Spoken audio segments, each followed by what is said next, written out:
We are ranking every race, God help me, in D&D, from S tier, crazy overpowered, down to C tier, underpowered, or just outclassed. We're starting with the 33 updated races from Mordenkainen's Monsters of the Multiverse. So if you're new to the game and you just want to know what all the different races do, or you're looking for inspiration on your next build, this is the place to be. Each race was also voted on by the community on Patreon, so I'll show those rankings somewhere on screen as we go along. Okay, let's do this. Aarakocra. So these guys are essentially seagull people, and they used to be like S tier because they had 50-foot fly speed. That made them optimal for any race that was doing hit and run tactics. You just could not catch these things. They're still great, but they have been nerfed with a 30-foot fly speed, improved unarmed strikes, and a once per day casting of Gust of Wind. Sure, they're simple, but flight is just a powerful ability, and they make great monks with a d6 unarmed strike from level 1. All in, they go in A tier, Aasimar. For a race with Ass in their name,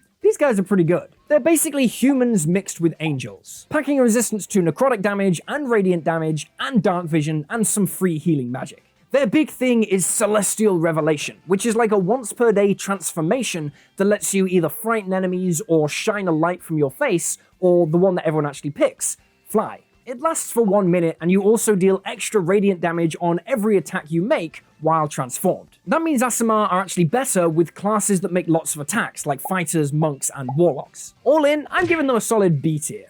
So my ex-girlfriend told me that she thought Bugbear were weak, and I just instantly on the spot ended the relationship because clearly she was fucking insane. Bugbears get this ability called Surprise Attack, where every attack you make against an enemy that hasn't taken a turn yet this combat deals an extra 2d6 damage. That is insane on fighters, assassin rogues, warlocks, and monks, because you're just chucking out an extra 6 to 8d6 damage on the first turn, even in the early game. They also get Dark Vision, improved reach so you can attack enemies without being in range for them to attack you back, proficiency in stealth, and a resistance to the charmed condition. They just get it all. Easy S tier for Bugbears. Absolutely insane. So Centaurs are these like badass, hulking, terrifying warriors. Until this book came out, and they just turned into the most adorable little pony people I've ever seen. Just look at that art. She is adorable. It's like a 14-year-old going to her first ever Comic-Con. A few of these updated, like, monstrous races got this Disney treatment in this book. So we created a special tier just for them called Snugglebun. They're still decent as a race. You get a 40-foot movement speed, you can make a bonus action attack when you charge towards an enemy, and you're a Fae as your creature type, which lets you dodge a few nasty spells like Hold Person. But yeah, a Snugglebun tier for you. So Changelings are all about the Shape Changer ability. As an action, you can change your appearance, voice, and even your height, appearing medium or small, but your statistics stay the same. So you can pass as a gnome, or a Goliath, or a giant badger. As long as it has the same basic arrangement of limbs, you're good to go. Amateur furries think that Tabaxi is the best race, but if you talk to the real hardcore furries, they'll go Changeling every time. They go in B tier. They don't do much apart from the whole shape change thing, but if you want to play any kind of spy or infiltration type character, you literally can't do better. Deep gnomes, like all gnomes, are just criminally underrated. 120-foot dark vision, advantage on all wisdom, intelligence, and charisma saving throws. The disguise self spell, and advantage on stealth checks a few times per day.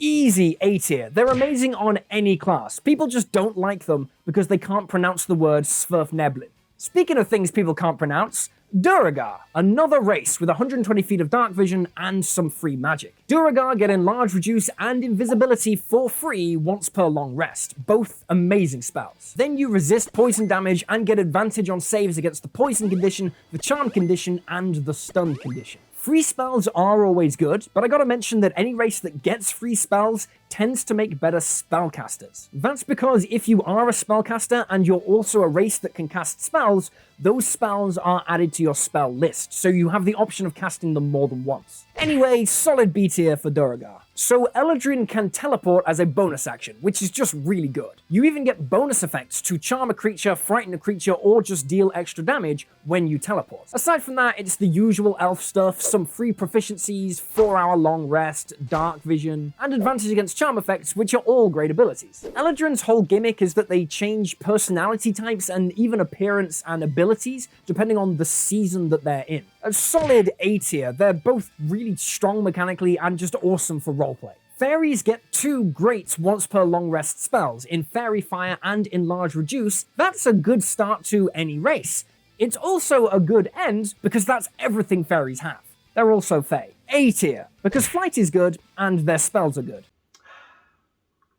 Bro, you've got to give me the D. The what? Give me the D, bro, now! You mean like penis? Dragons! The second D in D&D! I want all the dragons! You want all the dragons? All the dragons! Then you need Eatsa's Guide to Dragon Bonding. Eatsa's Guide to Dragon Bonding is a 5e supplement all about dragons! Dragons? Dragons! Over 300 pages of dragon-focused content to enhance your game. Bond with dragons and own the skies. New rules to add to your games that let you adventure with a true dragon in your party. Rules for dragon combat, ancient draconic rune magic, and crafting for dragon items and potions. Plus, 3 brand new classes: Dragon Hunters, Dragon Heralds, and Valar Adepts. And 14 new races, 8 new subclasses, 2 new magic systems, 6 new dragon broods, and over 50 new monsters. Eatsa's Guide to Dragon Bonding. Put the dragon in D&D. Out now on Kickstarter, link in description. So Firbolg get this ability called Speech of Beast and Leaf, where you can talk to animals and plants, but they can't talk back. Which, by the way, is an ability that everyone has in real life. I talk to my dog all the time, and she never talks back either. Advantage on charisma checks against beasts is awesome if you want to talk to animals, and Firbolgs can also turn invisible as a bonus action. That's really good for setting up advantage on the next attack, or escaping combat without provoking opportunity attacks. They also get Detect Magic and Disguise Self once per long rest each. I'm putting them in B tier. Invisibility isn't quite as good as teleportation generally, but it is still a good ability. If you want to adopt stray bears on your adventure, these guys are the guys for you. So all the Genasi got separated into individual races in this new book, in a stunning move by Wizards of the Coast, which basically let them advertise having more races than ever before without actually having to create anything new. That is some big brain marketing. Air Genasi can hold their breath forever, they got a 30-foot walking speed, they get dark vision, and they resist lightning damage. They also get the cantrip Shocking Grasp, and they can cast Levitate and Featherfall once each per long rest. Real talk, those are some good spells. A tier for Air Genasi because I really like the Levitate spell. Earth Genasi get Dark Vision. They can walk across any difficult terrain without impediment as long as it's on the ground, and they can cast the cantrip Blade Ward as a bonus action a few times per long rest. That gives them resistance to all damage for a round, basically making them mini barbarians. They also get Pass Without Trace once per long rest, which is a great spell. I'm putting them in B tier. They make great heavy weapon fighters especially. Dark Vision is good. Fire resistance is good. Just like California, there's a lot of fire in D&D. Plus, they get the spells Produce Flame, Burning Hands, and Flame Blade. Flame Blade is just the beta virgin cousin of the Chad Shadow Blade, but it is still a cool spell. These guys are another great option for fighters, B tier. So look, I'm a pretty upbeat dude, right? My life's pretty sweet. I've got a pet dog, I've got a YouTube channel, I hope to get laid one day, I've got a lot going for me. But Water Genasi make me hate life and hate this game. I love the Shape Water cantrip. It's tied for my favorite spell in the entire game, and Water Genasi took it away. They don't get Shape Water anymore. They get the Acid Splash cantrip instead. The Water Genasi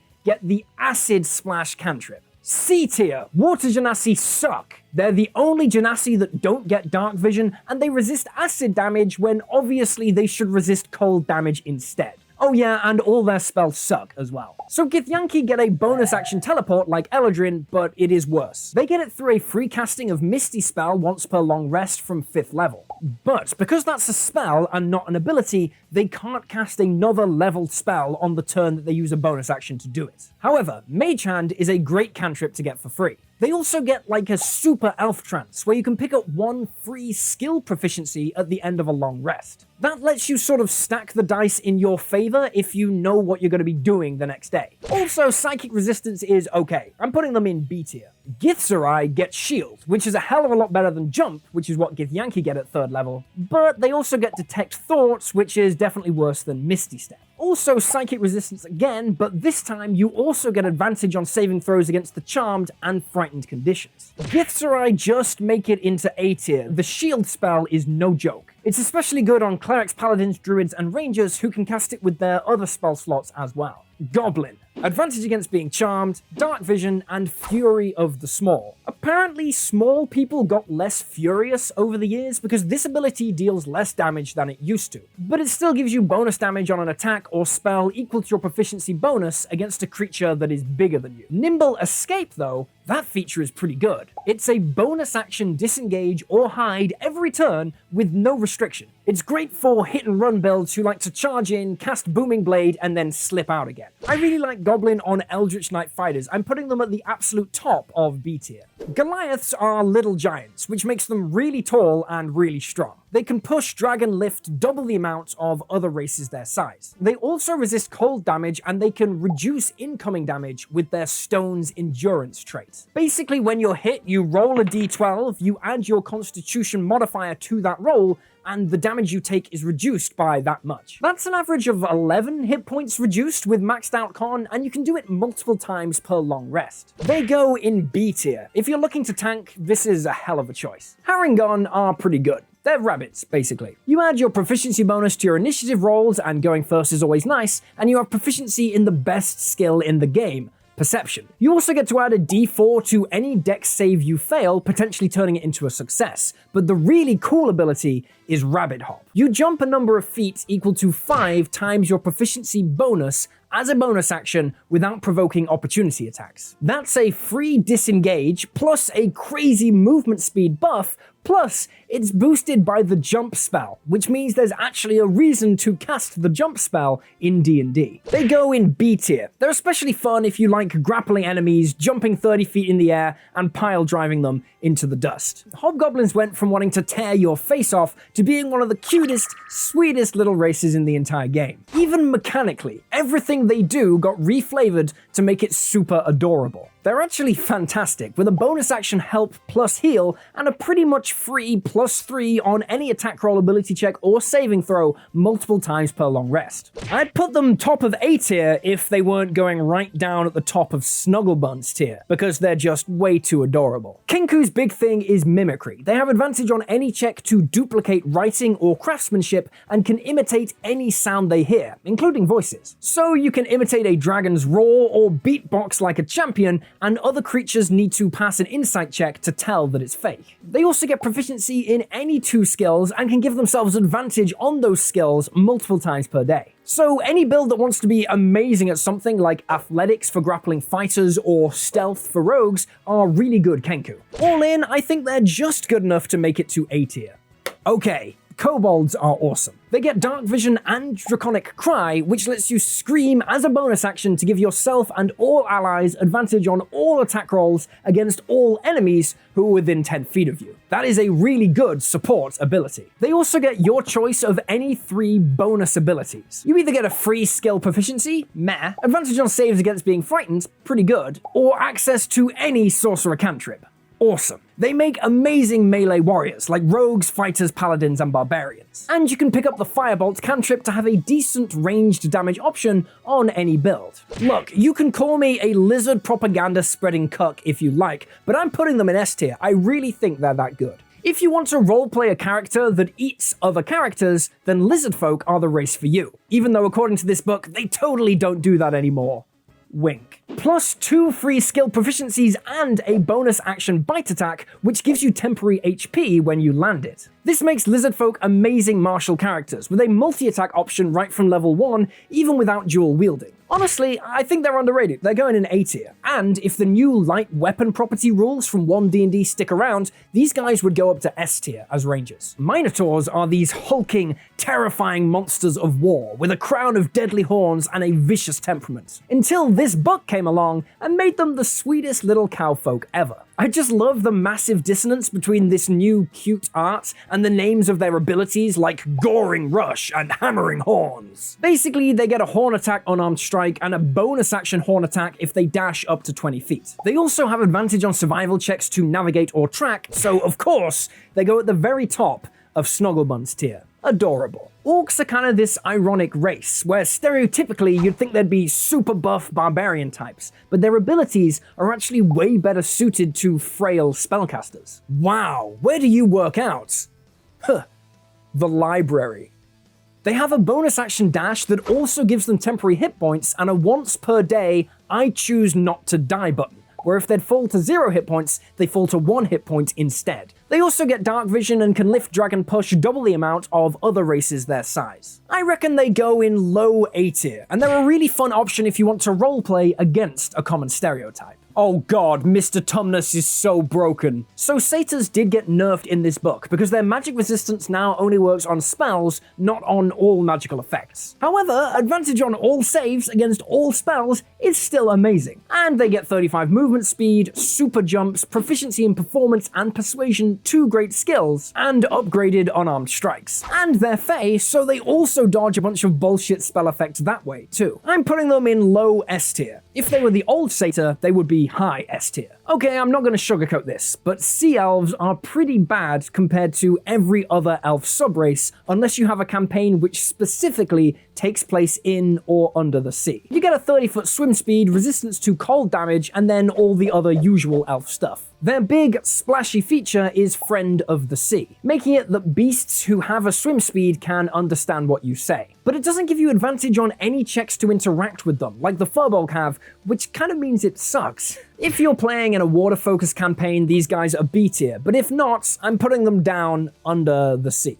But what if elves were edgy and listened to My Chemical Romance even in 2022? Shadar Kai get all the usual elf stuff, trance, dark vision, perception, etc., but they also resist necrotic damage and they get the blessing of the Raven Queen. That's a bonus action 30-foot teleport a few times a day, and from level 3 upwards, whenever you do this, you resist all damage until the start of your next turn. If someone sent this to me as a homebrew to review, I'd say it was overpowered. It's literally just Eladrin elves, but better. They go in S tier, especially great for melee warriors like paladins, monks, and rangers, who really appreciate the extra tanking power of Blessing of the Raven Queen. Shifters almost get put in the Snugglebums tier, going from freaky beast people to man with dog. But they are so underrated, I want to give them a bit of credit. You get dark vision, proficiency in any one skill, and a bonus action transformation into a beast form, sort of like a werewolf type deal. When you transform, you get 2 times your proficiency bonus in temporary hit points, and then an additional benefit depending on your transformation type. Beast hides get +1 AC and more temporary hit points. They're the tanky option. Longtooth get a bonus action bite attack. They're the melee damage option. Swift Stride get extra movement speed and can use their reaction to run away whenever a creature ends its turn nearby. They're the coward option. And Wild Hunt get advantage on wisdom checks, and no creature within 30 feet can have advantage on attacks against them. They're the busted option. Wild Hunt are incredible barbarians. Longtooth are incredible moon druids. Beast Hides are also great barbarians, and Swift Stride are great ranged attackers, and you can shift multiple times per day. I might get some kickback here, but I'm actually putting them in S tier. A well-optimized shifter is legit insane, and there's so much roleplay potential. Plus, there's just no race that does anything like what shifters do. They're completely unique, and I like that. Pussy power is legit. Tabaxi get proficiency in perception and stealth, dark vision, upgraded unarmed strikes, and the famous feline agility. That doubles your speed at no action cost until the end of your turn. A level 2 Tabaxi monk can use this and dash twice for 240 feet of movement in 6 seconds. And you can do that as often as you'd like. The only restriction is you have to spend a turn not moving at all before you can use feline agility again. A tier. If you want to hit hard and then get out of there fast, Tabaxi is the best you can do. So the Tortle's big thing is their shell. Sure, they get improved unarmed strikes, but nobody cares. Your AC is just set at 17. Now sure, you can't wear armor, but you can still hold a shield. So the Tortle is basically the game's way of saying, look, no matter what your stats are, you can start the game at level 1 with an AC of 19. Any spellcaster who normally has to choose between dexterity and constitution doesn't have to. Just pick Tortle and your AC will be amazing. They also get shell defense, where you can retreat into your shell for a +4 to AC, but you fall prone and you can't take any actions. Honestly, it kind of sucks unless you're trying to hide from ranged attackers and you have a powerful concentration spell like Animate Objects or Conjure Beasts to deal damage for you. Tortles are A tier. They're a great choice if you don't know what you're doing with your stats and you also don't want to die. So here's another underrated race. Triton are everything sea elves wish they could be. You get 30-foot swim speed, dark vision, resistance to cold damage, and the big feature, Emissary of the Sea. That means any beast, elemental, or monstrosity with a swim speed can understand you, which is actually quite a lot of creatures. And then you also get some great spells. Fog Cloud is fantastic, especially for fighters and rangers with the blind fighting style, and Gust of Wind and Water Walk are decent and average respectively. You can cast all of those once each per day. Triton might even be S tier in campaigns with lots of water, but in general campaigns, they're a solid B tier option. Snake people are busted. Just like Satyr, Yuan-Ti got a nerf to their magic resistance, and also like Satyr, Yuan-Ti are still completely insane. Dark Vision, resistance to poison, advantage on saves against being poisoned, and a free casting of Suggestion every day. They can also cast the spell Animal Friendship, but only targeting snakes. So if you like snakes, this is fine, I guess. Suggestion is still a fantastic spell though, and all the Yuan-Ti abilities are great on any build. It goes to show just how busted these guys were, that even after a ton of nerfs, they're still in S tier. Easy S, S for snakes. But if you want to play more awesome races, why not download the free Castanute race from my website, link below. Plus, you can get awesome merch there too, amazing quality, sustainably made, and ethically produced. But it is only available for a few more days, so if you're watching this from the future, bad luck, I guess, maybe next time. But anyway, that is every race ranked from Mordenkainen's. I'll see you when we do this next time, rounding this list out with every other race in the game. Remember to like and subscribe, check out other videos on the channel, and I'll see you next time.